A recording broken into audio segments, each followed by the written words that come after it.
누가복음 13장 31절에서 35절 말씀을 저와 여러분이 한 절씩 교독하겠습니다. 곧 그때에 어떤 바리새인들이 나와서 이르되 나가서 여기를 떠나소서 헤롯이 당신을 죽이고자 하나이다. 이르시되 너희는 가서 저 여우에게 이르되 오늘과 내일은 내가 귀신을 쫓아내며 병을 고치다가 제3일에는 완전하여지리라 하라. 그러나 오늘과 내일과 모레는 내가 갈 길을 가야 하리니 선지자가 예루살렘 밖에서는 죽는 법이 없느니라. 예루살렘아 예루살렘아 선지자들을 죽이고 내게 파송된 자들을 돌로 치는 자여 암탉이 저 새끼를 날개 아래에 모음같이 내가 너희의 자녀를 모으려 한 일이 몇 번이냐. 그러나 너희가 원하지 아니하였도다. 보라 너희 집이 함께 읽습니다. 보라 너희 집이 황폐하여 버림바 되리라. 내가 너희에게 이르노니 너희가 주의 이름으로 오시는 이를 찬송하리로다 할 때까지는 나를 보지 못하리라 하시니라. 아멘. 아멘. 오늘 말씀을 준비하면서 예전에 들어 불렀던 노래가 하나 생각이 났습니다. 팝송인데요. 프랭크 시네트라의 My Way, 여러분 아시는 분 많이 있을 겁니다. And Now 이렇게 시작되는 아주 중저음의 멋진 소리가 시작이 되죠. 그러면서 much more than this, I did it my way 이렇게 부르는 그런 노래가 되겠습니다. 흔히 시상식 같은 데서 이 특별송으로 부르기도 하고요. 또 남성 합창단이 편곡과 코러스를 잘 버무려서 멋지게 부르는 그런 노래이기도 합니다. 저는 이 노래 전반적인 느낌도 좋지만 가사가 참 좋습니다. 특별히 와닿는 내용은 이런 것입니다. 내 길을 갔다. 후회도 있지만 난 내가 해야 할 일을 했다. 계획된 길을 갔고 잘 모르는 길은 천천히 밟아갔다. 의심스러운 때 똑바로 서서 내 길을 갔다. 눈물 나도 위기에 처해도 그래도 난 내 길을 갔다. 그게 나의 길이었다. 여러분 참 와닿는 가사가 아닌가 싶습니다. 인생을 살면서 참 존경하게 되고 대단하다 느끼게 되는 분들은 자기 길을 꿋꿋하게 가는 분들입니다. 남의 인생 사는 것이 아니라 자기 인생을 살면서 힘들어도 지쳐도 외롭고 눈물이 나도 그래도 참고 자기 길을 똑바로 가는 인생, 여러분 위대한 인생 아닐까요?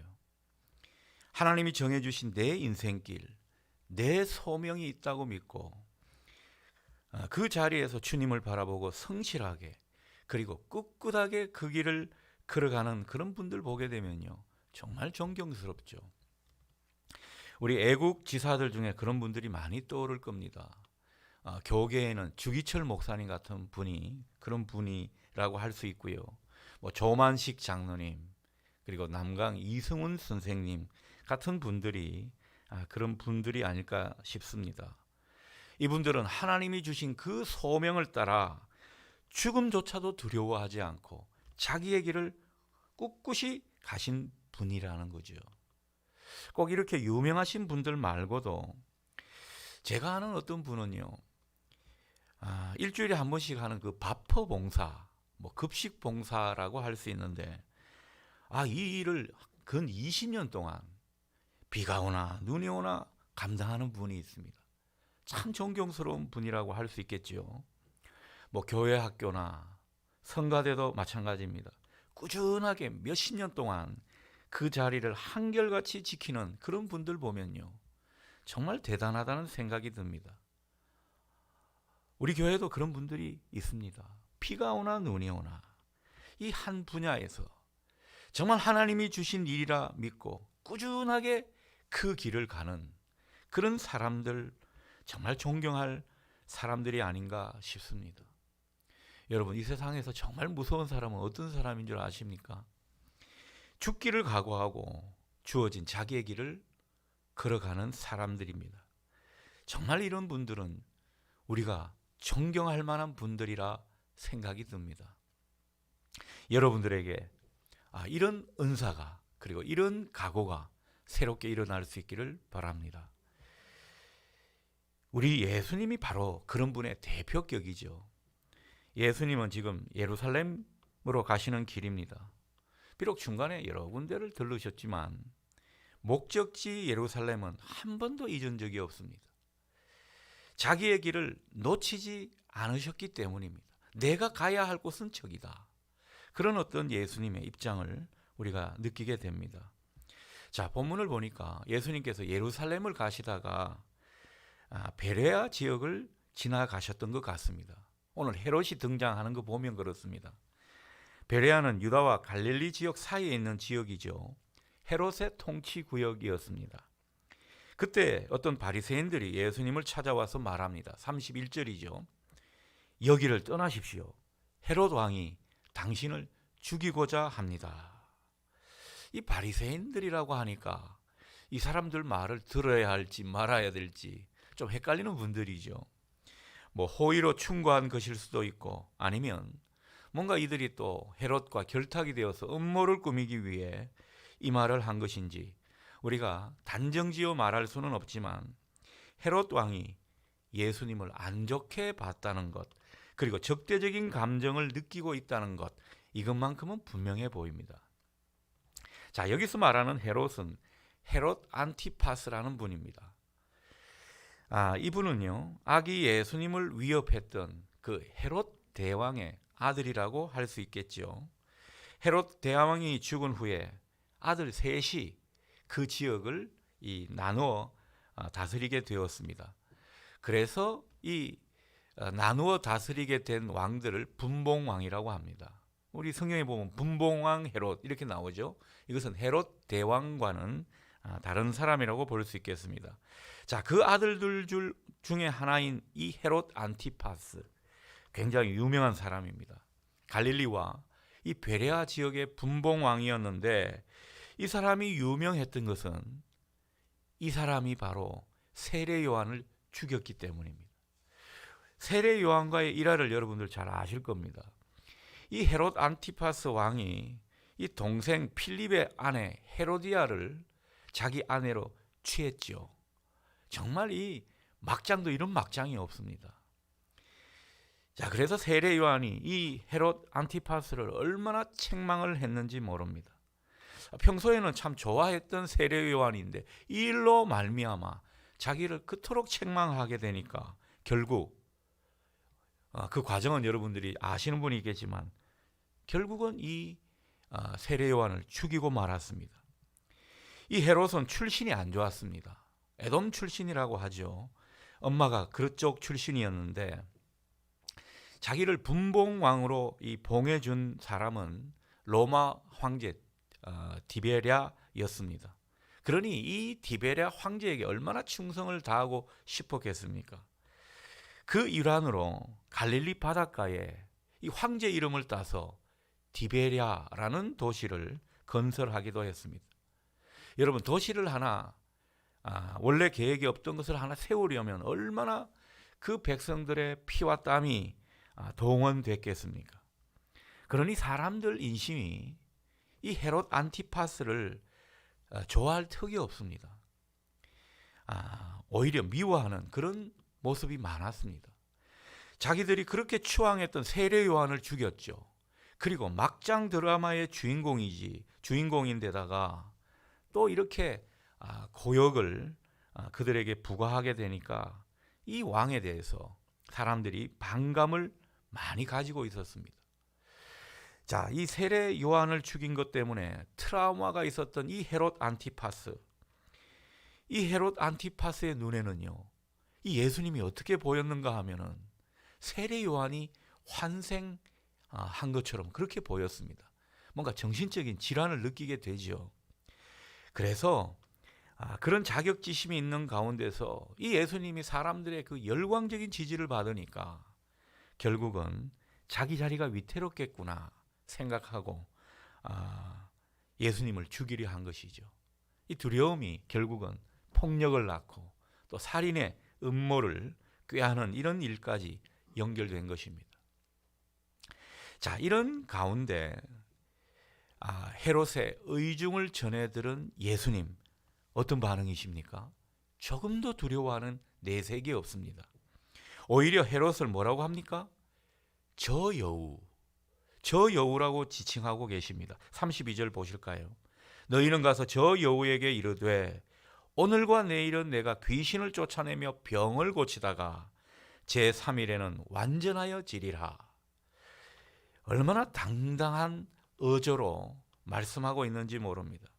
여기서 예수님께서 헤롯을 여우라고 표현하신 것은 이 헤롯이 교활하고 간사한 그런 사람임을 아셨기 때문입니다. 우리도 여우 같은 놈 그러면은 상당히 교활한 사람, 이런 이미지가 있지 않습니까? 이스라엘도 비슷한 것 같아요. 실제로 헤롯은 자기의 권력과 부를 얻기 위해서는 자기보다 힘 있는 사람들에게는 얼마나 비굴하게 굴었는지 모릅니다. 그러나 자기보다 힘없고 연약한 사람들에게는 정말 교활하고 잔인하게 행동했던 인물입니다. 그렇기에 주님은 헤롯을 일컬어 저 여우 같은 놈이라고 그렇게 부른 것입니다. 여러분, 우리가 앞으로 지도자를 뽑을 일들이 많이 있을 텐데 뭔가 지도자는요, 여우 같은 분은 아닌 것 같아요. 차라리 곰 같은 분이 나을 수도 있겠습니다. 아무튼 중요한 것은 예수님은 헤롯이 아무리 여우짓을 해도 그를 두려워하지 않았다는 사실입니다. 예수님의 그 여유만만한 모습이 느껴지십니까? 자, 그런데 예수님이 하신 말씀 중에 오늘과 내일은 내가 귀신을 쫓아내며 병을 고치다가 제3일에는 완전하여 지리라. 이 말씀이 참 마음에 와닿는데 이게 무슨 뜻인가요? 귀신을 내쫓고 병을 고치는 것, 예수님이 복음사역에서 중요하게 했던 두 가지 축이었죠. 하나님 나라 일의 중심축이 바로 이 두 가지 일이었다고 볼 수 있겠습니다. 자, 그런데 예수님은 이런 위협 앞에서 헤롯이 나를 죽인다고 하는 이런 상황 가운데서도 나는 내 일을 중단할 수가 없다. 하나님이 맡겨주신 내 사역을 그만둘 수가 없다.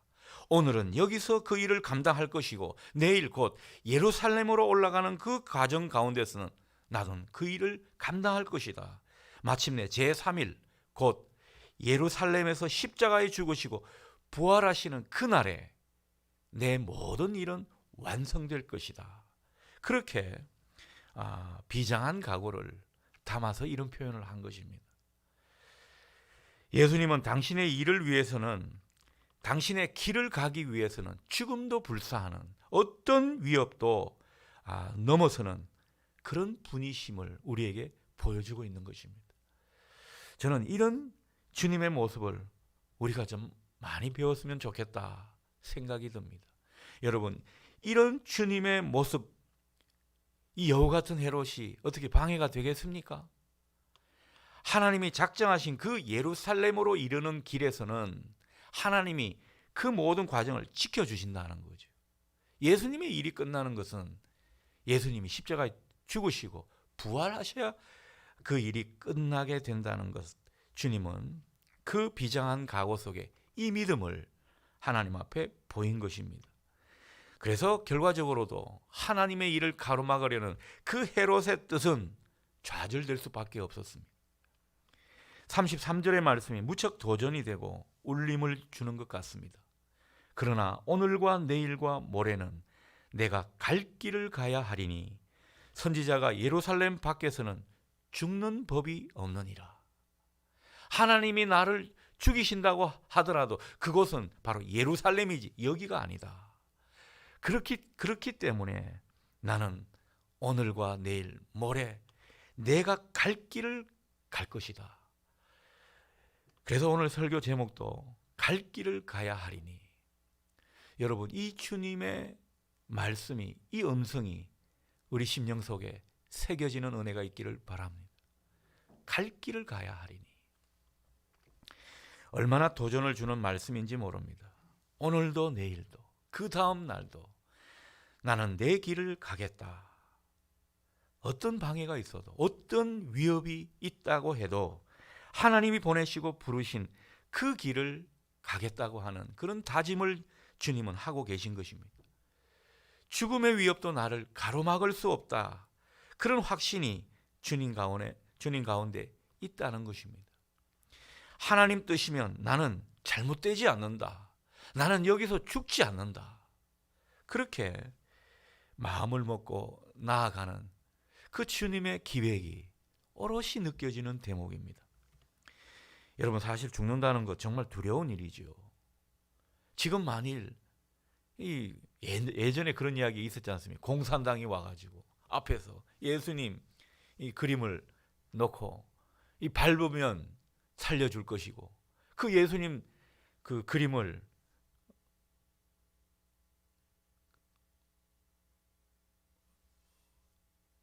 밟으면 살려줄 것이고 그냥 지나치면 어떻게 되는 거죠? 죽이는 거죠. 여러분, 이런 광경이 현실에도 있다고 해보십시오. 얼마나 두렵겠습니까? 과연 우리는 어떤 행동을 취하겠습니까? 오늘 주님은 우리에게 그 가운데서 주님의 기백을 보여주신 것입니다. 주님의 다짐과 주님의 그 각오를 우리에게 알려주신 것입니다. 나는 이렇게 내 길을 갔다. 너희들은 어떻게 나를 따라오려느냐. 오늘 주님은 그 말씀을 우리에게 하고 계신 것입니다. 오늘도 내일도 그리고 그 다음 날에도 우리는 우리의 길을 가야 한다는 그런 부탁도 이 말씀 속에 우리에게 하고 계시는 것 아닌가, 그런 생각이 많이 들었습니다. 여러분, 주님께서 정말 죽고자 하는 그 가운데 살 길이 있다는 것을 우리에게 보여주시는 것입니다. 정말 죽고자 하는 그 가운데 내 길을, 나에게 주신 길을 가고자 하는 그 기백과 용기야말로 정말 죽음을 이기는 힘이 될 것입니다. 왜 사는지를 아는 사람은 어떻게든 살 수 있다는 그런 말이 있습니다. 내가 가야 할 길을 분명히 아는 사람은 이미 그 목표 안에서, 그 목적 안에서 용기 있게 살아가는 사람일 것입니다. 오늘 주님의 이 기백과 용기가 우리가 가는 이 길에도 오롯이 따라하고, 그리고 그 길 가운데 주님이 더욱더 뚜렷이 나타나는 그런 은혜가 여러분 가운데 있기를 바랍니다. 주님은 이어서 예루살렘을 위해 우셨습니다. 오늘 34절 말씀이 그런 내용이죠. 여러분, 34절 말씀이 어떻게 느껴지십니까? 34절 말씀을 제가 읽어보겠습니다. 암탉이 제 새끼를 날개 아래에 모음같이 내가 너희의 자녀를 모으려 한 일이 몇 번이냐. 그러나 너희가 원하지 아니하였도다. 하나님이 보내신 선지자들을 박해하고 이제 예수님마저 십자가에 달려 돌아가시게 하려는 그 장본인이 되었던 예루살렘, 다들 하나님의 아들, 하나님의 이름을 팔아먹고 살던 이 성전 지도자들이 있던 곳입니다. 어떻게 보면 그 나라의 가장 지도자들이 모여 사는 곳이라고 볼 수 있는 곳이 바로 예루살렘입니다. 그 예루살렘이 결국에는 망하고 무너지는 그 모습을 주님은 예견하셨습니다. 그래서 애통해하지 않을 수가 없었습니다. 그러면서 다시 한번 그들에게 말하고 있습니다. 여태껏 하나님이 너희를 어떻게 인도해 오셨는가 보라는 거죠. 암탉이 제 새끼를 날개 아래 품듯이 두 팔을 벌려 예루살렘을 품으려 하셨다라는 것입니다. 그러나 하나님이 그토록 선지자를 보내고 하나님의 뜻을 알려주는 그 가운데 품으려 했지만 그들은 번번이 거절했습니다. 여러분, 선지서의 모든 내용들은 전부 이런 하나님의 거절의 역사 가운데 선지자들이 그래도 하나님의 뜻을 전했던 그런 역사였던 것입니다. 그런 역사가 쭉 이어지고 세례 요한이 마지막 선지자였고 그도 헤롯 때문에 죽게 되었지 않습니까? 그리고 그 다음에 하나님의 아들 예수 그리스도께서 이제는 그들의 거절의 마침표가 되신 것입니다. 이제 곧 평화의 도시 예루살렘은 전쟁과 침략으로 파멸의 도시가 될 것이 분명했습니다. 그러니 주님은요, 그 미래를 생각하면서 이 예루살렘아, 예루살렘아 하는 마음으로, 그 미어지는 마음으로 아파하셨던 것입니다. 예루살렘을 생각하시면서 그 예루살렘의 사람들을 위해서 기도하시면서 주님은 자주 우셨습니다. 지금도 주님은 자주 우신다고 생각합니다. 우리가 내 자신을 위해서 애통해야 하고 내 사랑하는 배우자, 자식들을 위해서 또 교회와 지체들을 위해서 그리고 이 땅을 위해서 우리가 눈물로 기도할 때 주님은 그 자리에서 우리와 같이 우십니다. 여러분, 기도의 자리에서, 특히 중보 기도의 자리에서 주님이 우시는 체험을 여러분 하실 수 있기를 바랍니다. 주님이 우시는 것을 느끼게 되면요, 얼마나 이 애통하는 기도를 제대로 할 수가 있는지 모릅니다. 주님은 우리와 그리고 우리 가족들, 우리 교회 지체들을 암탉이 제 새끼를 품듯 품으려 하셨습니다. 그런 어떤 주님의 열심을 엿볼 수가 있더라는 거죠. 우리가 기도하는 이들은 그 품에 안기지 않으려고 발부둥 치는 것 같지만은 그들은 우리의 기도로 반드시 주님의 날개 아래 품게 될 줄 믿습니다. 우리의 눈물의 기도, 애통의 기도가 그 발판이 된다는 것이죠. 그러니 오늘도 내일도 눈물로 씨를 뿌리십시오. 기도의 씨를 뿌리는 그 길을 꿋꿋이 가십시오. 반드시 기쁨으로 단을 거두게 될 것입니다. 우리는 오늘도 내일도 하나님 나라를 위한 주님의 손과 발이 되려고 부르심을 받은 사람들입니다. 우리도 오늘 주님의 모습처럼 내 길을 가야겠다, 하나님이 맡겨주신 내 길을 가고자 할 때 우리는 우리를 앞장서서 인도하시는 주님을 보게 될 것입니다. 그러니 주님이 앞서 걸어가신 그 길을 따라 걸어가십시오. 주님이 어떤 길을 걸어가셨는지 보시고 하나님께서 그 길을 나에게 부탁하셨다면 그 길을 가십시오. 그 길에서 주님의 기백과 용기도 배우십시오. 주님은 그런 우리를 반드시 복되게 하실 것입니다. 여러분, 우리에게 임하는 복은 주님 안에 있습니다. 또한 주님을 따르며 바라보는 우리의 믿음 안에 있는 줄 믿으시기 바랍니다. 우리가 그 믿음으로 나아갈 때 하나님께서 우리에게 얼마나 은총을 주실지 기대하시라는 소리입니다. 언제 어디서나 주님의 손 붙잡고 하나님의 일을 하고자 하십시오. 그 가운데 우리를 품고 안으시고 보호하시고 사랑을 주시는 주님을 우리가 새롭게 경험하게 될 것입니다. 그러니 주님의 길을 오롯이 가고자 하는 자는요, 은총을 받은 자입니다. 여러분, 이 코로나로 인해서 우리가 뭐라 그럴까요? 주님의 길을 가는 폼이 좀 허물어졌을 수 있습니다. 다시 한번 추스릴 수 있기를 바랍니다. 그래서 주님의 길을 가고자 하는 그런 어떤 새로운 기백과 용기가 우리 안에 충만하게 되기를 소원합니다.